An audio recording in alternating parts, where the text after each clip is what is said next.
Okay. My name is Dennis Speed, and on behalf of the LaRouche Political Action Committee, I'd like to welcome you to today's meeting. I don't know if this is the 27th meeting. I believe that's right. But I want to say this. Lynn, everybody today has access, at least on the table in the back, to an executive intelligence review magazine simply entitled Brunelleschi. Now, our Manhattan project is over the next week going to go into a new phase, and the music will be leading that. And that musical process, which will reach a certain level, particularly over next Friday, next Saturday, and Sunday, has already been started here today by what Diane just did, especially her last reference to the question of the solar system being inside one's head. So, Lynn, I'd like you to do something today which I'm requesting, which is an opening statement which takes us past the noise of the Barack Obama apologizers of this week, such as Donald Trump and others, sure. And puts us on a different plane so we can consider this concept you've put forward about the unity of the nation and the need for people, good people, be they Republican, Democrat, Independent, or other, to come together and accomplish what you've outlined can be done, which is the immediate removal of Barack Obama from office and the immediate defeat of Wall Street, but by use of these methods that you have uniquely pioneered. And the Brunelleschi EIR just brought this to my mind. So I know I don't usually do that, but I'd like to ask you for an opening statement, and then we go to Q&A. Yes, I think the important thing that is for us to consider is what was actually accomplished prior to, well, with Nicholas Acusa, but prior to Nicholas Acusa, and what preceded that. And therefore, when you place your ideas of judgment in that category, suddenly you find yourself in a sort of a happy state of mind, that you are sure that you're on the right ground, you realize that there's creativity, and you go through the Brunelleschi series entirely. And Brunelleschi is a very complex question for people to deal with, particularly ingenue, because they don't understand it. But in the time of Brunelleschi's leadership, he was really a master in this area. And that was something on which the foundation of modern civilization has depended, on the achievements of Brunelleschi. And everything else followed from that. But that's a whole story in itself. It's something we've just gone through a singing choral practice. And the idea of a choral practice, which you've just been doing again on this evening, and what we do in society in general, are one and the same thing. There has to be a harmonic agreement, which is not simply singing notes one after the other, but the idea that everything you've done up to a certain point requires that you make an innovation to the next note, and then to make another one, again, an innovation to the next note. And that's exactly what Brunelleschi did. And the most best illustration is he composed or constructed a harmonic chorus which with totally beautiful music itself, absolutely beautiful, in his composition in this small area that he occupied for this subject matter. And this thing has set a standard for all wise people to look up and see something beautiful. Thank you, Lynn. He's referring to the Potsy Chapel, I believe. And I'd like to have us go to the first question, which is here. Hello. My name is Johanna Westmoreland, and I love that we're doing notes and starting on notes, because my gosh, we've got some crazy notes going on in politics. like Trump and Hillary Clinton. So how can, who as a bipartisan coalition would you see helpful to bringing some harmony in our country? I think the point thing is, why not go for beginning with Brunelleschi? And Brunelleschi was the actually founder of modern science in many ways. He did everything imaginable. The list of his accomplishments is immense. But his building of this, structure of this, that particular construction, which anyone can see these days still, was a magic development. And it reflects his mind and the small occasion he struck there in that little temple kind of place, musical art temple, is one of the most beautiful little things ever produced, and it sets the standards for all kinds of beautiful things in poetry, music, so forth in general. And so he is one of the great geniuses who brought the future of mankind into possibility. In our bipartisan coalition here that we would like to see happen in this country, do you see any particular individual that we could anchor in on and get some better music notation?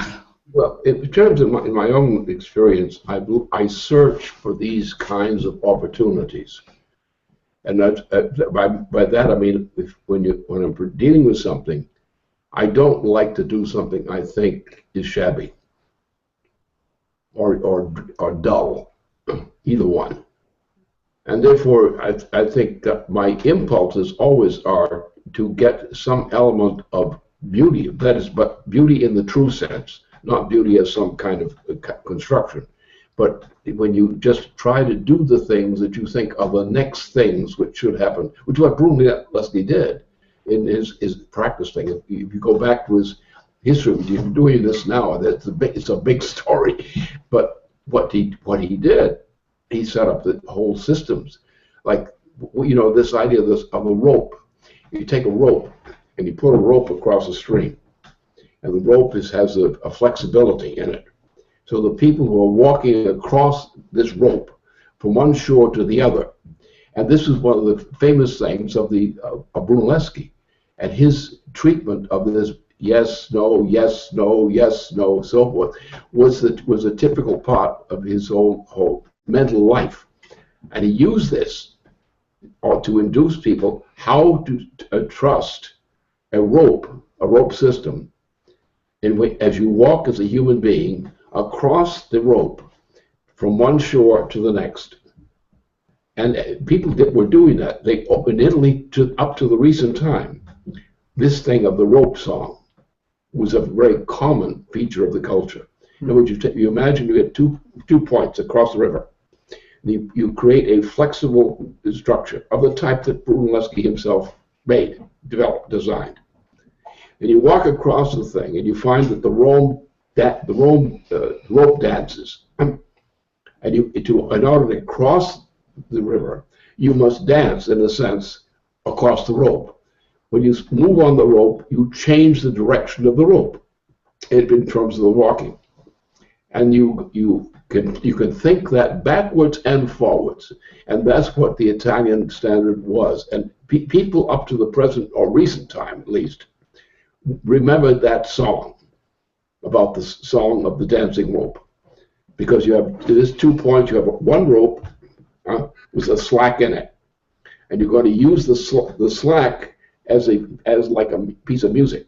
So you step on the rope. Now, when you make the next step, you're going to a different point in the crossing of the rope.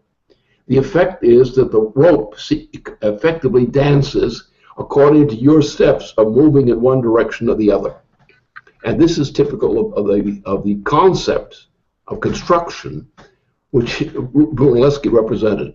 And up to recent times, people used to sing that song of the rope song created by Brunelleschi.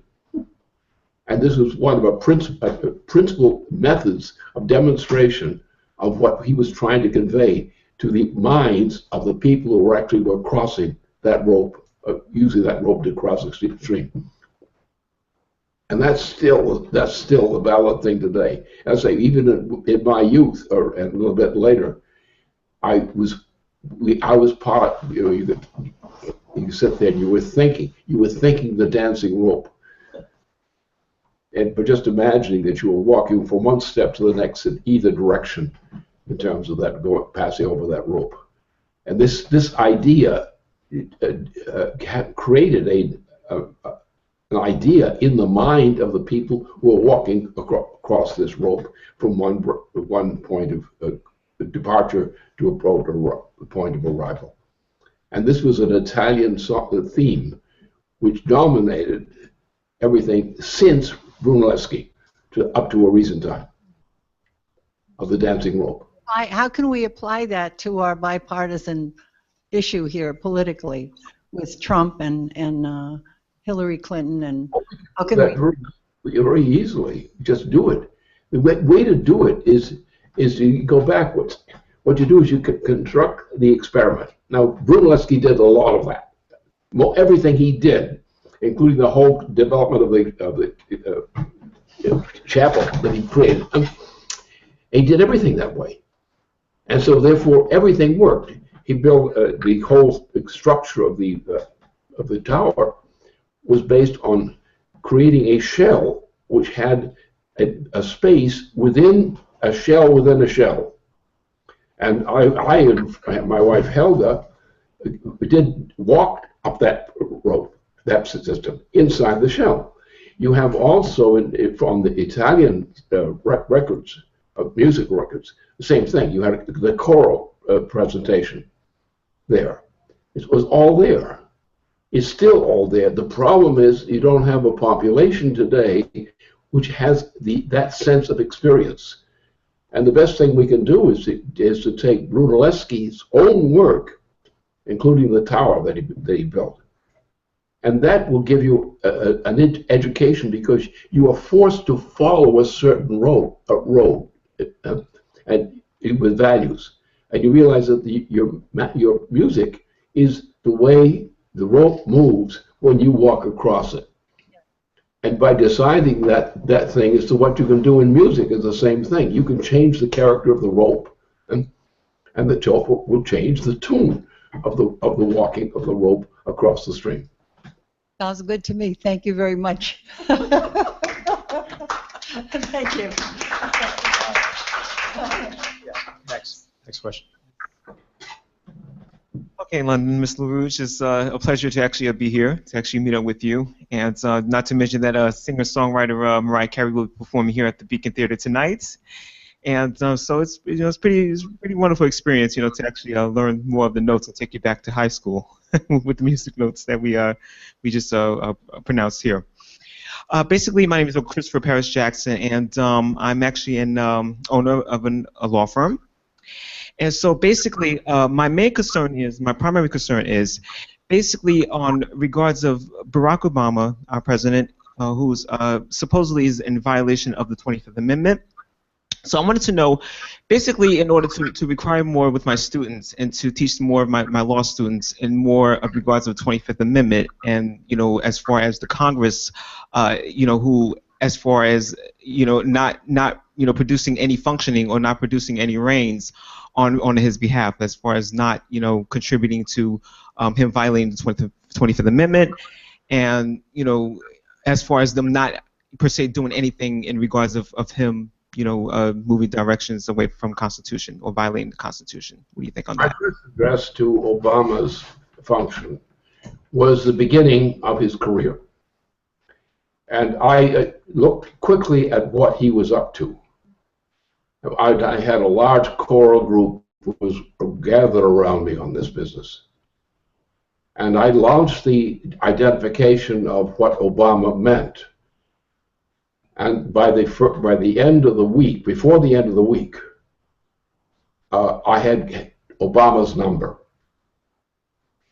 And my justice on his number was never lessened. I was right from the beginning. He only became worse. And if we want to have a civilization, you must remove any leadership which corresponds to that of Obama. He is identical with the idea of a satanic mentality. I think there's certain Roman emperors, Nero, for example, who would fit exactly what Obama represents today. Yes, definitely. So do you think that him and the British Crown is affiliated with each other as far as coinciding with each other? They're identical. The Roman legacy, that is the ancient Roman legacy, is still the foundation of the British system. Definitely. Yeah, well. That's evil. Yeah. So what do you think as far as Congress and what are their functioning role in regards of him violating the 25th Amendment of the Constitution? Well, it's obvious that mankind has to create. Mankind is not something that's going to be fixed. And this is stupid, the way it's done. And the ignorance of which people approach the subject by habit, by induced habit, is really very destructive. Because mankind is not in a self-determining creature. Mankind is a response to the potential of not only the solar system, but the galactic system. Now, here mankind is actually, from our own experience, mankind has progressed in understanding itself by educating themselves to get these idea of physical principles, or what is the effect of physical principles, and to recognize that that is the natural tendency. And when you study the galactic system as such, and the galactic system is a very large and varied system, it's an immense thing. We have very limited actual knowledge of the scope of that principle. But what we find out is that we can adduce the destiny of mankind from the standpoint of things like the galactic system. But the galactic system is only one part of a larger system, which is the system of this whole system of the solar system and beyond. And so therefore, mankind must come to an agreement with that objective. And you get that with Kepler. Kepler gives a big change in the system, his accomplishments. Then you go to another layer, a higher layer of discovery. From Einstein, for example. Einstein is one of the greatest models for introducing the concept of what the human mind is properly directed to do. We have not explored this thing fully. We just know that mankind is not the stupidity of a single human being. No single human being per se is adequate to be a human being. Mankind must always be moving in a direction which goes to mastering challenges as Einstein did in his time. It's to find the creative pathway to a higher level than mankind has ever known before. So mankind is not sui generis. Mankind is not something which creates the solar system per se, but rather mankind adapts to the opportunity of the solar system and beyond. And mankind is not a self-contained creature. Mankind is a guided creature, which is guided by the heavenly powers, so to speak. Those heavenly powers which are way beyond anything mankind had known before. But the closest thing, if you follow that pathway of improvements, you are acting in harmony with mankind's destiny. I think it's well said. Very much appreciated, Mr. LaRouche. Thank you. Good.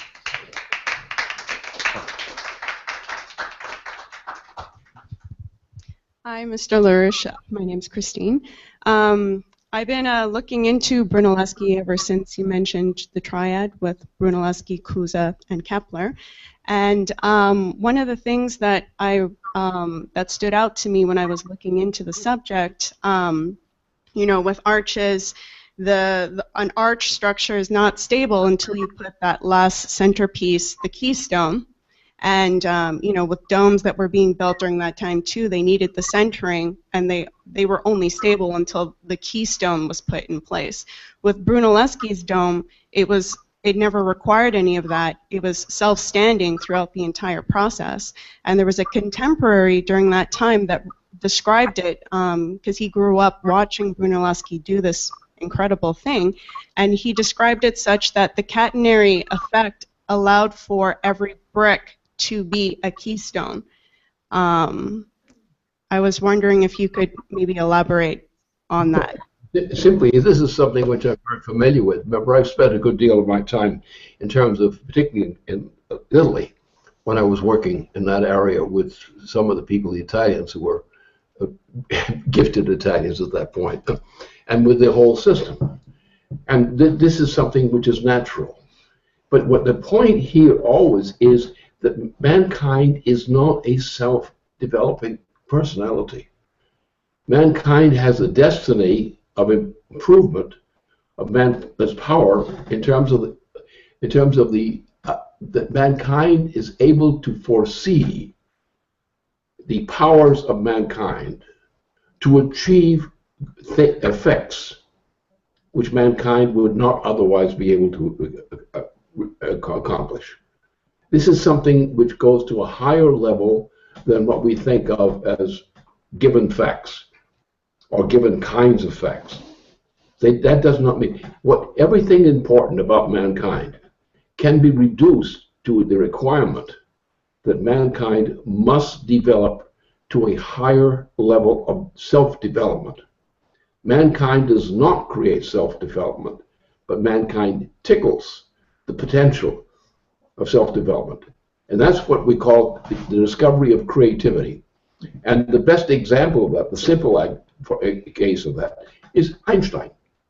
Einstein did exactly what has to be done to discover what the future is, to discover what mankind's options are, to realize nothing less than something better, which you can understand in those terms. That's what Brunelleschi did. That's the way it works. And that's the only way it really works satisfactorily.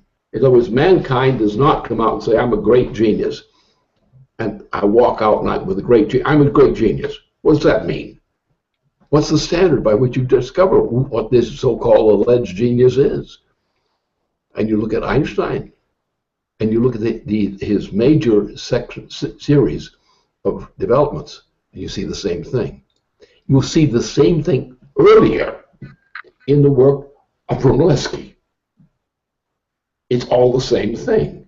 It's the immortal conception of mankind to always go to a higher level of creativity, not within the opinion of the existing mankind, but of a comprehension beyond, for man, beyond mankind's excess knowledge. Then it's the future, the creation of the future to a higher level. This does not come from man itself. It comes from the destiny of mankind as a discovering agency which reaches a higher level than mankind has ever reached before. Thank you.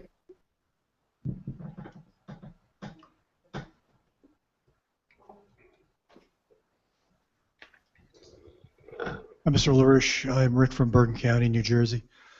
I apologize if I'm a little bit disorganized today, but it was just last night that I came across the Jeff Steinberg's excellent presentation last night, and an article from LPAC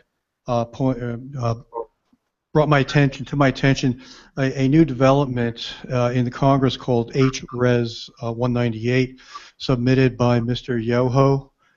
And to me, I mean, I don't want to get, I would like to get your thoughts on this, but to me, this is an extremely interesting development where the purpose of the resolution is to define impeachable high crimes and misdemeanors. And without reading a lot of it, it says that the absence of impeachment standards creates an appearance that impeachment is a partisan exercise which undermines its legitimacy and deters its use. And whereas the impeachment power of the House of Representatives is a cornerstone safeguard against presidential tyranny, et cetera, et cetera. And then they go through and define the presidential impeachable offenses. And it's pretty amazing when you read down the list, because there's nothing in the list that hasn't been violated numerous times by the last two presidents. For example, initiating war without congressional authorization, killing American citizens, failing to superintend subordinates guilty of chronic constitutional abuses. The list goes on and on and on. And you can read through it and see, you could probably, you know, there are probably hundreds of instances in which all of these conditions have been violated by the last two presidents. That raised to me the question of, why has Congress held back? I mean, it looks like there's some kind of emerging consensus in some sense coming into existence, which is reflected by this HRES 198. But I went back and reread the preamble to the Constitution in order to form and I asked myself, what has Congress actually defended any of these conditions in the preamble to the Constitution? In order to form a more perfect union. Well, has Congress helped to form a more perfect union? I don't think so. Establish justice. Have they been defending justice? Not with regard to Wall Street, for example. Ensure domestic tranquility. We're not seeing a heck of a lot of domestic tranquility these days. Provide for the common defense. Are they doing that with the rising of ISIS? Promoting the general welfare. Well, they sure as heck have not done that. Securing the blessings of liberty to ourselves and our posterity. Bottom line is, it looks like Congress over the last 15 years has done nothing to defend the preamble to the Constitution. So my question to you is, according to the Constitution, does the Congress have the obligation to meet the requirements of the preamble? Or is it an option for them? Yeah, going beyond that, it looks like if these dispersed elements come into existence within the Congress, as reflected by Yoho's House resolution, it seems to me that LPAC, in that case, plays an essential and very, very important historic role in being a catalyst to bring those elements together to force these issues to be confronted. Let's take the case of Thomas Jefferson. Thomas Jefferson. I'm getting a bark back. Thomas Jefferson was the force of evil working against the foundation of the United States. And since that time, there have been a great number of presidents of the United States who have, like Jefferson, maintained a commitment to this evil, or relative evil at least. And this has been the dominant feature among the presidencies of the United States. And by the local states in particular, the southern states in general are hopelessly degenerate in these questions. And the very best of our presidential system of recent vintage is a number of presidents who typify the effort to bring about. But then you find out that the President of the United States was, while seemed to be Franklin Roosevelt, was seen to be a great genius, but when the new election came, he was replaced by the FBI, the development of the FBI. Once the FBI was set into motion, the corruption of the United States was consistently but irregularly going in a direction downward, downward, downward, downward. Now, therefore, in this situation, we have to operate on the basis of understanding a universal principle which was already grafted in its, at least its raw essence, by the founding of the United States. And what you have from our great first leadership of this thing, which led to the building of the Washington institution as a president, was from that point on, was being savaged in one degree or another ever since. Now, if we understand what the original principle was, and understand the measures by which you can test the principle, that's the only solution that we have. We have to go back to the original Constitution of Alexander Hamilton in particular. Hamilton had the most precise insight into what these principles meant, like the four-phase measures on economics. And if you look at his 4 cases and apply that, that would be sufficient to demonstrate what the inconsistency is of most practice since that time, from more or less evil or just stupidity. So the point is, if we understand that principle, we have a guide to clean up this mess. Now, of course, Obama, we have to get rid of entirely. The bushes, you have to burn the bushes. God says, burn the bushes. To get these bushes burned out and clean it up. And we need to have a presidency which finally comes to these, says, no, we are not going to go one step further in this kind of monstrous behavior which we have been doing as a nation up and down at various ways during the present time. We've come to a point of crisis.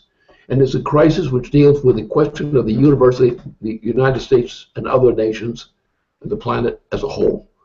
We have to bring a new condition among nations. We're working on a fight on this we call it China. We're trying to rebuild India's prospects. We're looking at efforts in Japan.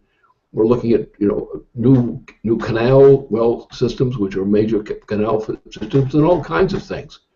We are also working on recognizing that mankind is not a creature limited to the earth as such. That we also have to respond to what are the implications of the earth existing within the system, including the aquatic system, like the galactic system. And these are factors which mankind must take into account. The most efficient example is that of Einstein. Now, Einstein was absolutely unique among all the people of his time. Absolutely unique. At the time in the 20th century, when the 20th century was going through a process of early disintegration and degeneration. And it's been going more and more deep into degeneration ever since. So we have to stop the process of degeneration, which has been given to us by recent authority since Franklin Roosevelt's birth. And we have to exactly put into a new conception of mankind, which is a knowledgeable accord with what mankind should be. It's not a perfect one, but it's a knowledgeably sound one, which can lead, hopefully, to more and more improvements of man's role inside the solar system, inside the galactic system, and beyond. We have to discover the mystery of what the purpose of the existence of mankind is in the universe, and follow that pathway. Okay, thank you. Thank you.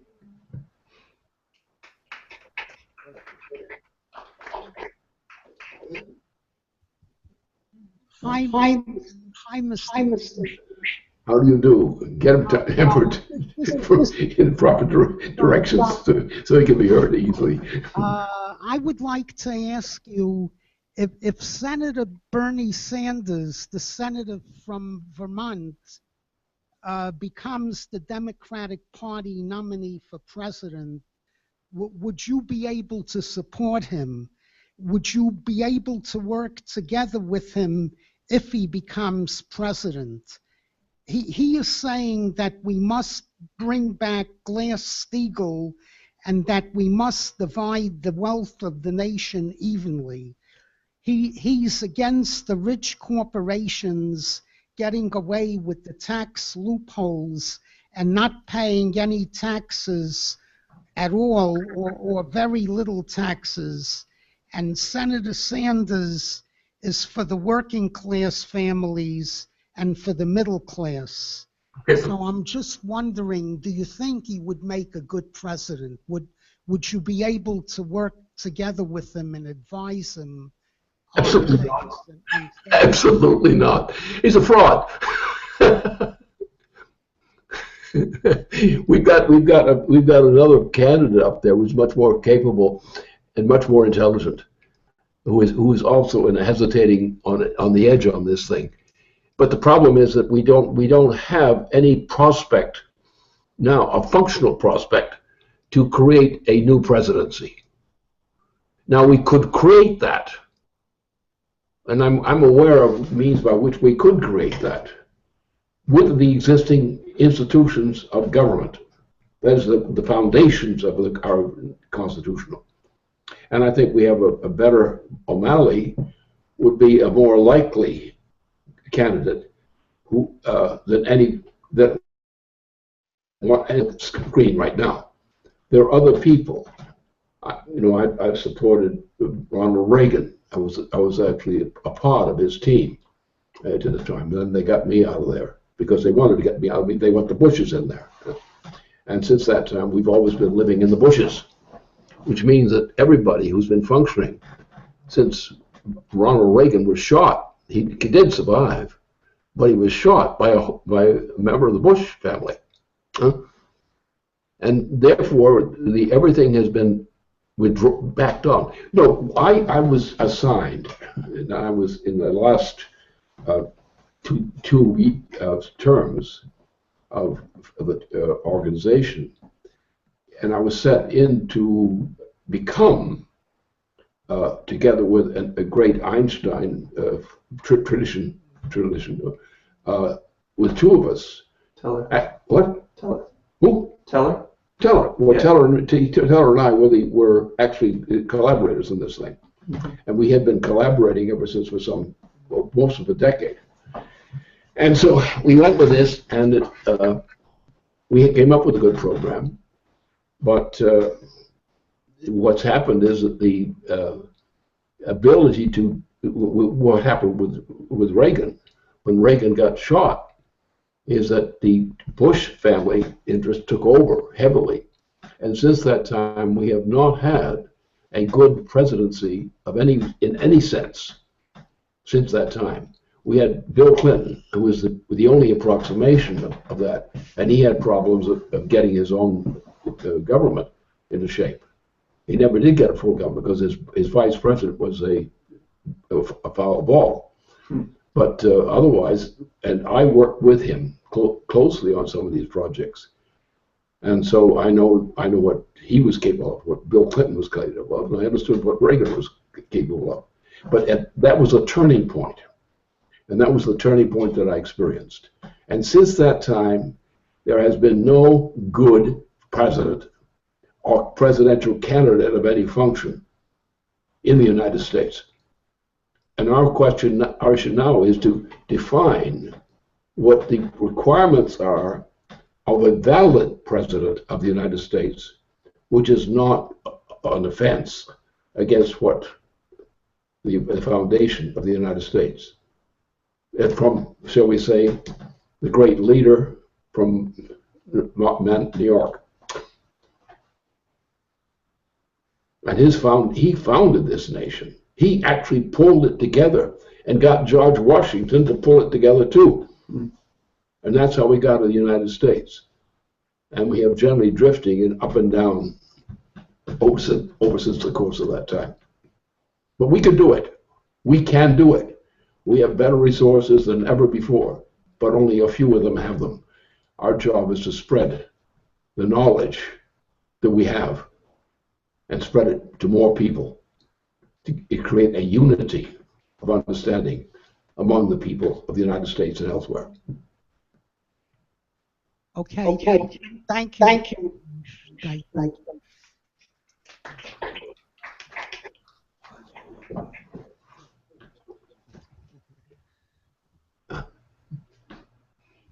Hi, Lynn. Hi, Lynn. How's it going? How's it going? What do you do?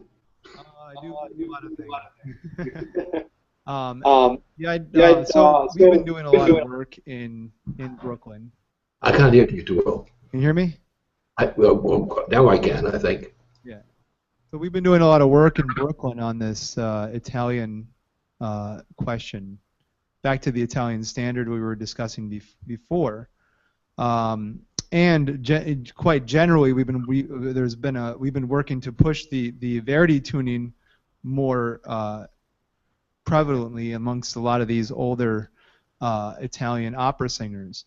In fact, one of these Italian opera singers we met with earlier in the week, when briefed on our mobilization around the Verdi tuning, she was very moved, and it wasn't like, you know, that the Verdi tune, she didn't respond to the fact that the Verdi tuning was just a better way of singing, but she got very moved because she knew that, now you guys can do the Va Pensiero, and I can help teach you this Va Pensiero.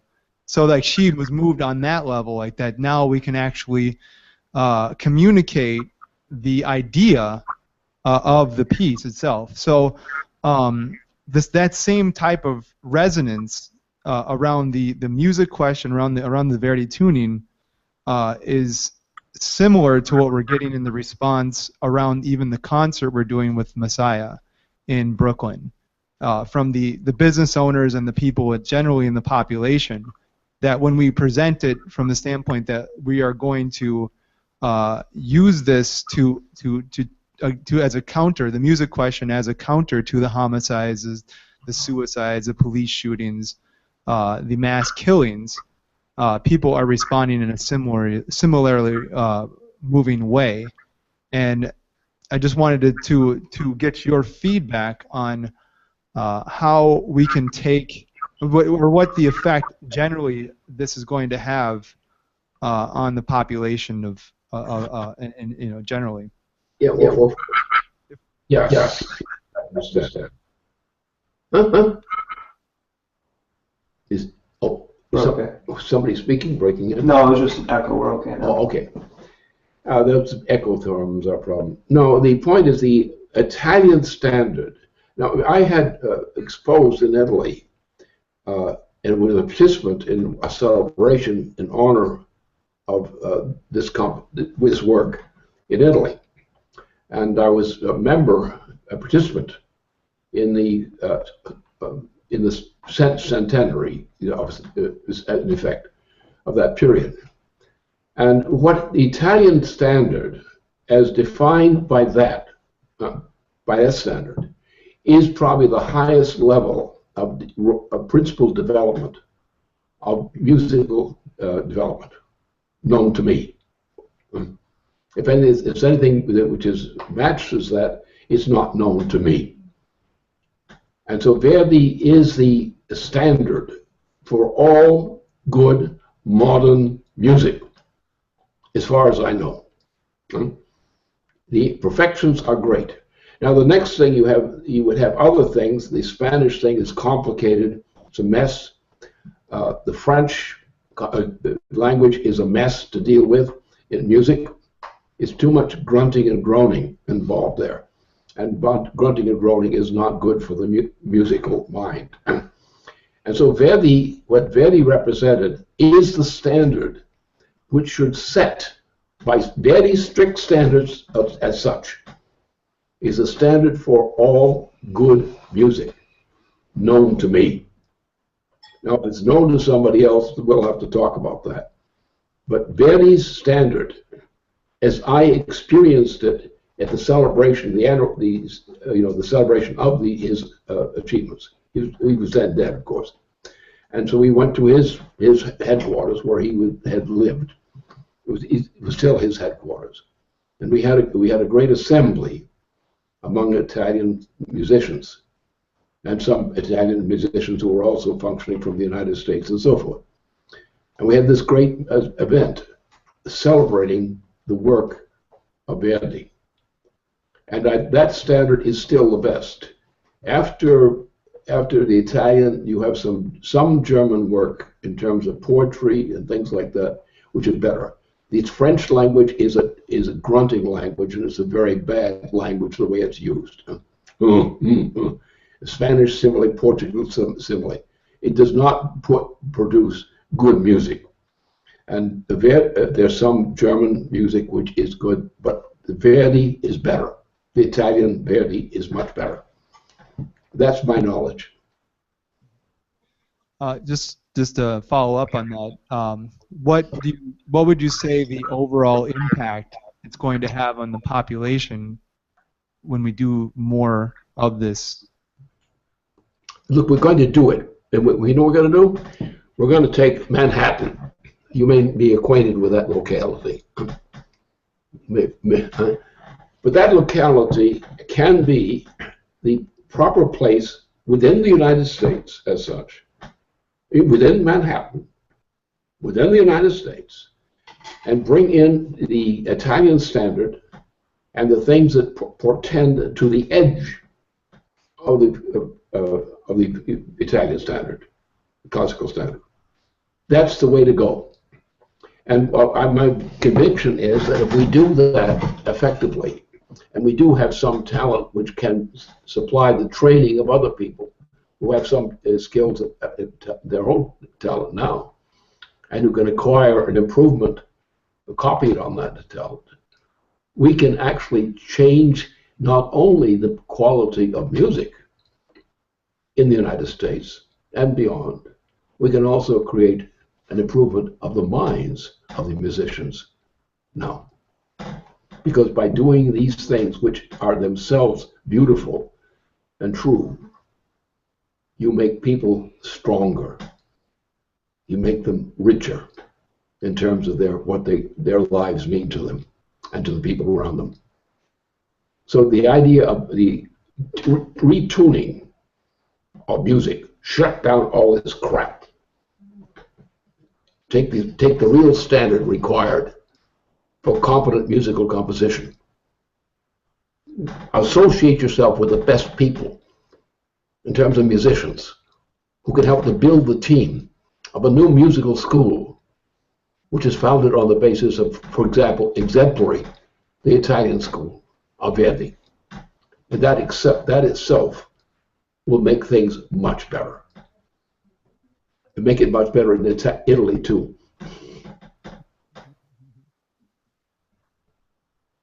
Thank you.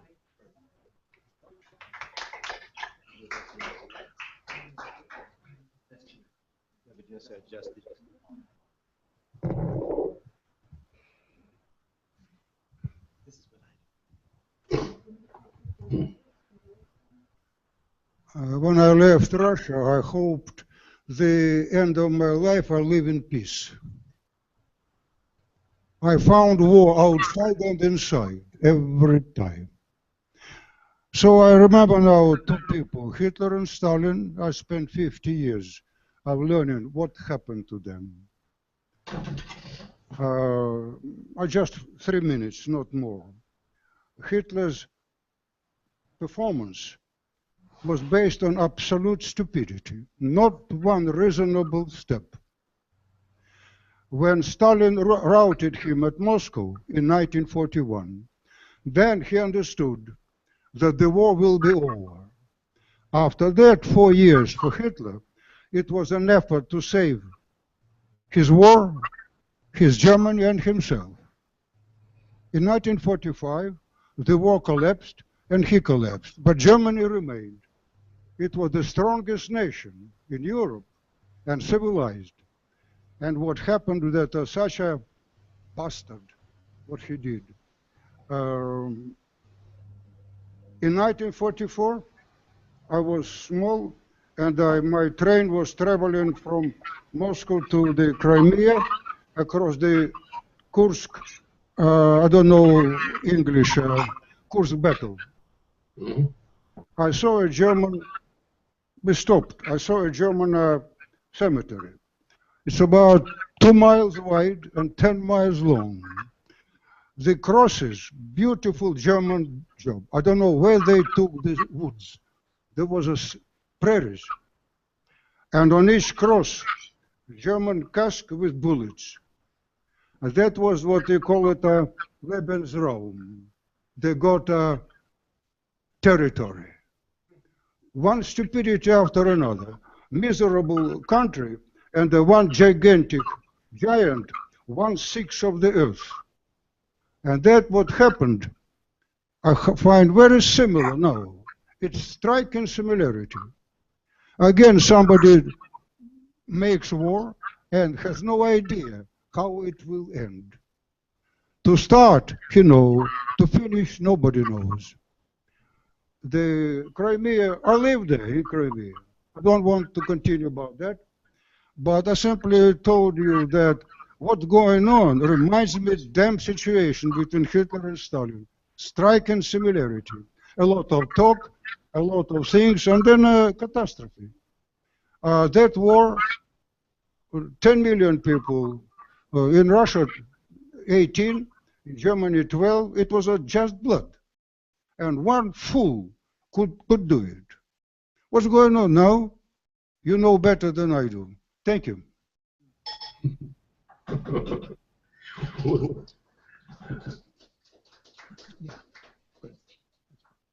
Oh, thank you. Yes, Lynn, that speaker is someone who a couple years ago, when you were, some years ago, when you were very much emphasizing the danger of nuclear war after Gaddafi, helped to convey a message. And I just like everybody, and just for you to know that the idea that we are in the throes of the end of humanity if we don't get Obama out is very, very well understood by many people in the world. I just wanted to make that quick comment and then ask that the next questioners come up. Okay. And if you have anything that you'd like to say. It registers. I understand this. Okay. Hi, Lynn. It's Alvin here in New York again. We have, as everyone knows, a weekend of concerts coming up, and the timing of this is no accident. The crucial importance of it is obvious to us. I've been this past week doing flyer distributions and talking with individuals about the Messiah, and I can't help but draw that as confused or as concerned as people are, the personal response I'm getting is a very welcomed and openness to attending. And I think we're going to have a very big turnout, at least from the Manhattan standpoint. And we still have another week of talking with people and making these distributions. And one of the things that's kind of funny to me, and not so much the distributions, but just in conversations with people, we're having a heat wave up here, and several people have said to me, and I'm not kidding, yes, it's warm, and that worries me. And so I said, well, you know, we're singing Handel's, I can't even get into the global warming thing with them. I tell them what we're doing. And the response has been very, very good. This is not just from boomers. These are younger people. I think the church that we're using is unbeknownst to me, but very well known to people. And so there's a different, something different that is radiating from them. And you oftentimes wonder if it's, you know, you yourself that's kind of seeing this, but I don't think this was there before. And where we are with the silliness that people believe and the insanity of the president, even though they won't talk about it, it's something that's affecting them. So they're drawn to something like the Messiah. My question to you is now, once we complete this, I think we're going to be in a very strong position to catalyze people. And what is it that we should be looking to do to make sure that that happens and we can make Manhattan really grow? Well, I'll go back that in October of last year, I made a resolution to free the United States from the local states within it. And my conception was to look at what was focused on Alexander Hamilton and to take the Hamiltonian principle, which is a very useful one for all of these purposes, and to say, let us create again something which is consistent with the intention and the legacy of classical musical composition. And what we did is we found that we were able to influence musicians, some of them who were first-rate musicians, performers, and others who were capable to be trained to join the company of musical performers. The idea is that, and this would go largely to the area of Manhattan and to certain areas around New Jersey, northern New Jersey, which are that, and to some limited degree to Boston and so forth there. So my view has been we should go full speed for this kind of program on music and related things, classical music and related kinds of things, and with a great emphasis on the classical musical composition work. That's what we've been doing. Now, we get only in motion on this because we are bringing people together who have resolved to carry this out. The leading group of people around this group are fully qualified for that talent. We have had experiments, we're talking in education experiment, absolutely qualified. We've had successes. We simply need to get more perfection and more breadth and more depth in new areas of musical thing. And people are coming to it. So this is particularly in Manhattan, in the Manhattan region. Now, what my view is that is the idea of the United States as being the ruling institution. I said, that's crap. I know the southern nations of the United States, and most of them are crap. I know it. And many of them who are intelligent also know it. But they go along with the local yokel stuff. And that local yokel commitment destroys their ability to fulfill any mission that they want to really get to. So therefore, my view is we have Manhattan in the Manhattan area. We have a spread into certain areas of New England and certain other locations. We can take what we have as there and potential, serious potential, work on that and spread that from that region into the rest of the United States. But the idea, the local yokel idea in the state is stupid. It doesn't work. It's wrong. You don't develop geniuses by training them to be fools. And that's the point. And so what we've got in the Manhattan area with a certain group around the northern parts of New Jersey, and you know what those regions are, and Brooklyn, of course, is always included there. And we find that we have in Manhattan and in the adjoining area there, we have the potential of creating a choral organization or a nest of choral organizations which can bring a new spirit to the United States through this vicinity. And we know you can't do the job efficiently if you go out in some other territories. You have to go in and colonize these other states and bring them to the reality of the purpose of their life. Thanks, Lynn. Thanks, Lynn.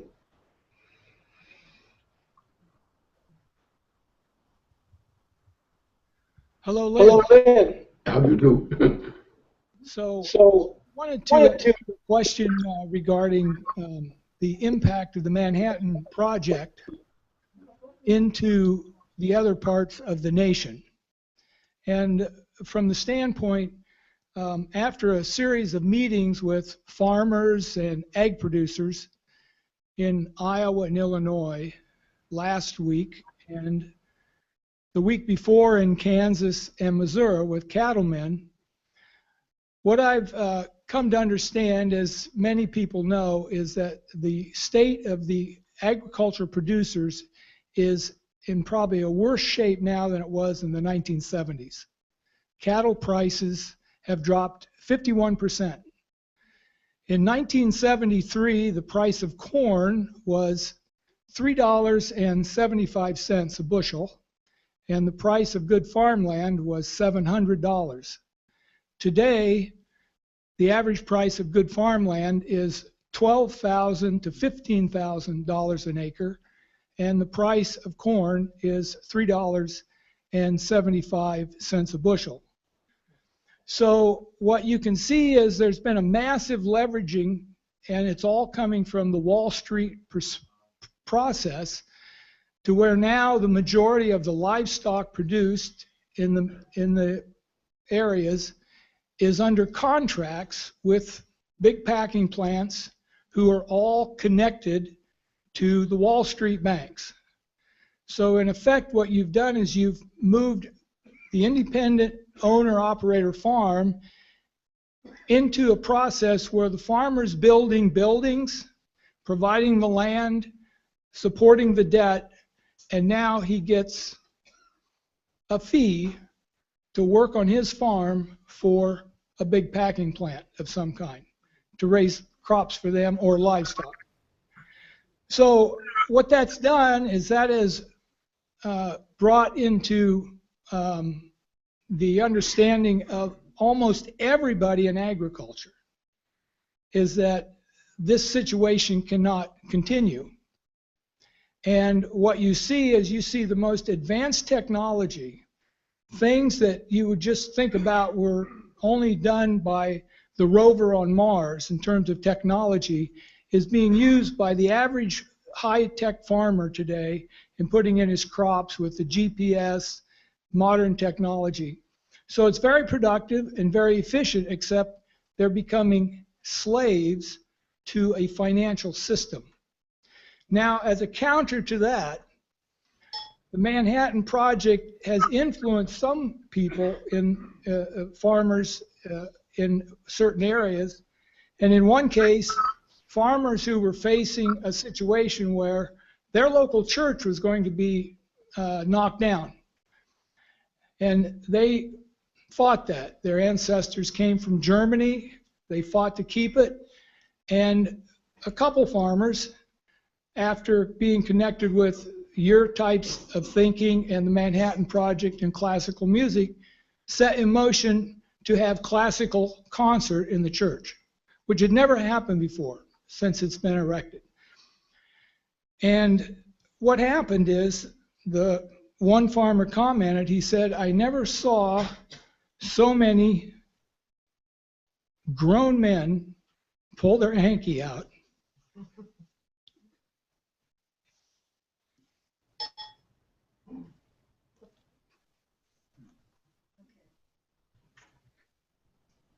and wipe tears out of their eyes." I would like you to comment on that in terms of the Manhattan Project's effect on the nation. This is also absolutely obvious.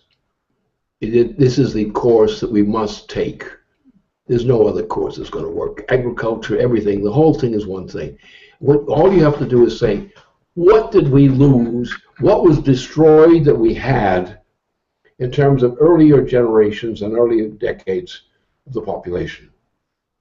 And when you look at that, and you look at what I saw while I was part of the Reagan administration in that period, there has been a general trend of degeneration of the opportunities and resources of the people of the United States. We have to eliminate that discrepancy between the two values and go beyond that in terms of progress directly.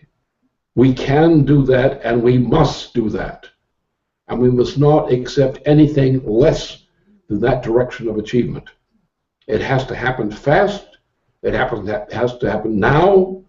It's necessary to bring the nations in general, like the nations of Asia, like China, like India, like other nations in other parts of the world, and in Africa, in other parts of that world, in South America, to bring South America and Middle America and bring them back into a productive role of mankind.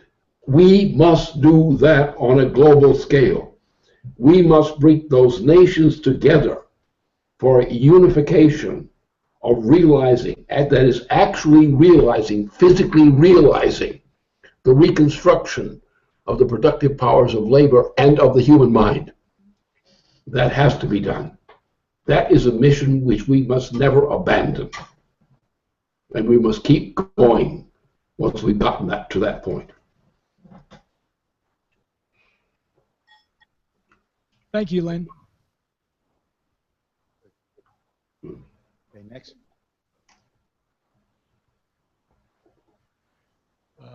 Mr. LaRouche, good afternoon. Rod from Brooklyn.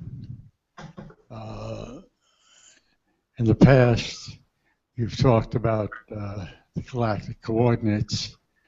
I have found, talking to people, various persons, even college graduates, that that global warming is not happening, that the education is so bad, I have to explain the galactic coordinates. What do you think about this? Well, of course this is obvious. You have to take, the point is, since the beginning of the, well, should we say, the Reagan administration, the first part of the Reagan administration, before the Bush family really got moved in there, and there's been a consistent degeneration. I mean, the last time we had an achievement was when I won a victory in Manhattan at the beginning in 1971. And we won then on that case, and we've been losing ever since. And when I came into the presidency, under the presidency of Ronald Reagan, was a part of a middle area where we still had the potential at that point of getting progress again. But when Reagan was actually almost killed by a member of his own Bush family, the trend has been downward ever since. And the rate of downwardness has tended to be predominantly an increasing rate of stupidity, destruction of ideas. So therefore, we have, once we take that into account, we have a mission to perform. It's a mission which mankind demands for the sake of mankind as such. We cannot accept anything less. And it is achievable. It is an achievable event. So I take it that if the Manhattan Project is successful, we will have an effect on the educational system. Absolutely. That's the only answer. That's the only possibility. Yeah.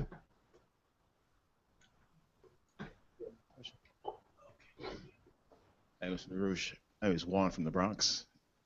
I just wanted to know, what do you think about Trump and a lot of his influence here in the city, New York City? I think that Trump is an elephant, is a insult against elephants. It's an animal, kind of animal we don't want, a Trump.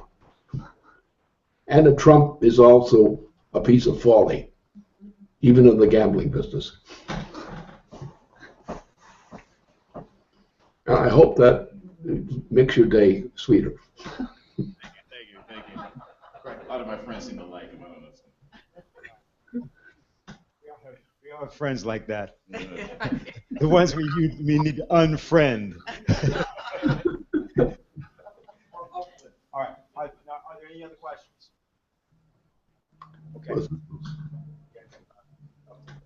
That it for today? Maybe it is. Okay. How do you do, young man? Well,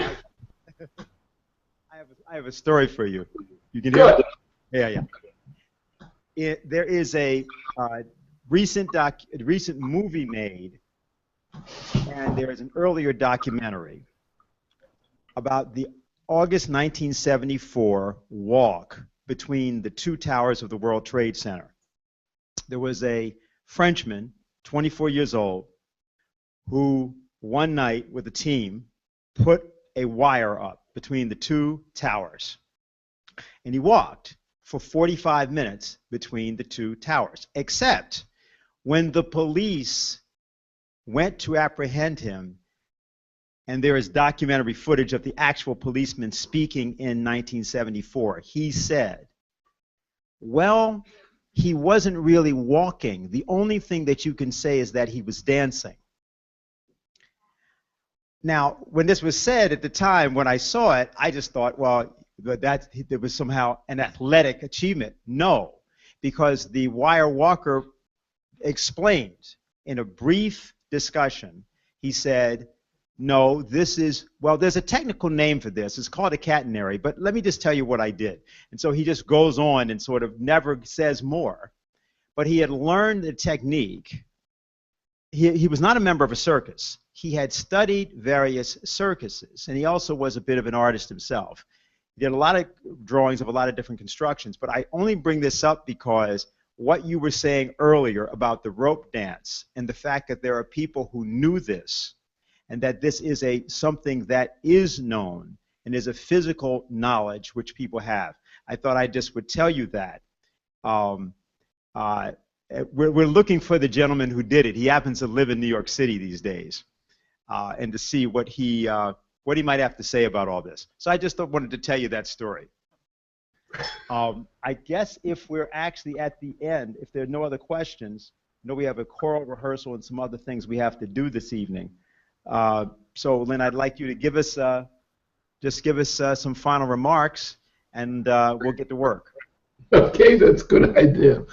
Well, I think I have spoken my speaking on this question today, and I think it's something which, by its nature, is something which demands a continuity of realization. And so I hope that what we've done so far in terms of this particular session, that will be something which will lead to a profitable benefit for the people who are involved in this work. Okay, well, thank you. So on behalf of everybody here, thank you very much, Lynn. Let's let Lynn know we appreciate what you just did for us.